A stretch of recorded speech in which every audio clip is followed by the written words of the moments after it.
అదే RTV app వార్తల్ని క్షణాల్లో చదివే అవకాశం ఉంటుంది. ఒక న్యూస్ పేపర్, ఒక టెలివిజన్ ఛానల్ మీ చేతుల్లో ఎప్పుడూ ఉంటాయి. ఈరోజు మా బిడ్డ మా కూతురు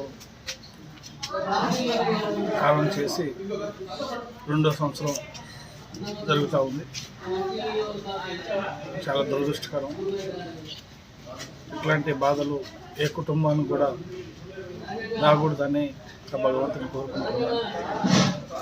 అదేవిధంగా ఈ యొక్క కార్యక్రమంలో భాగంగా వసరాపేటలో ఉన్నటువంటి అమ్మ సదనం వృద్ధుల ఆశ్రమానికి, అదేవిధంగా దమ్మపేట మండలం మందలపల్లి గ్రామంలో ఉన్నటువంటి వృద్ధులకి ఈ రోజున అన్నదాన కార్యక్రమం, అలాగే వస్త్రాలు ముసలి వాళ్ళకి కానీ వృద్ధులకు కానీ అందరికీ కూడా ఇవ్వడం జరిగింది.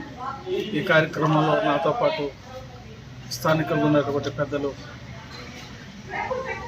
జడ్పీటీసీ, మాజీ జడ్పీటీసీ గారు మల్లికార్జునరావు గారు, విఎస్ ప్రకాష్ గారు, మోహన్ గారు, మాజీ సర్పంచులు కొట్టారాజు గారు, ఇంకా అనేక మంది మిత్రులు నాతో పాటు దమ్మపేట మండలం నుంచి కూడా మరి మురారి రాంబాబు గారు, అలాగే పానగంటి రాంబాబు గారు, ఇంకా అనేక మంది మిత్రులు ఈ కార్యక్రమంలో పాల్గొన్నారు. వారందరికీ నేను హృదయపూర్వకంగా నమస్కారాలు తెలియజేస్తూ, భవిష్యత్తులో కూడా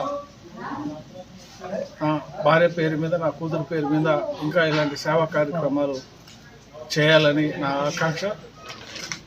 నా తర్వాత కూడా మా కుటుంబ సభ్యుల నుంచి నాకు ఒక్కగానొక కొడుకు, మరి భవిష్యత్తులో కూడా వాళ్ళ ద్వారా కూడా ఇలాంటి మంచి కార్యక్రమాలు చేస్తారని నేను భగవంతుడికి తెలియజేసుకోరుకుంటున్నాను. మరిన్ని వీడియోస్ కోసం ఛానల్ ని సబ్స్క్రైబ్ చేయండి. లేటెస్ట్ అప్డేట్స్ కోసం వాట్సాప్ ఛానల్ ని ఫాలో చేయండి. అండ్ లింక్ డిస్క్రిప్షన్ లో ఉంది.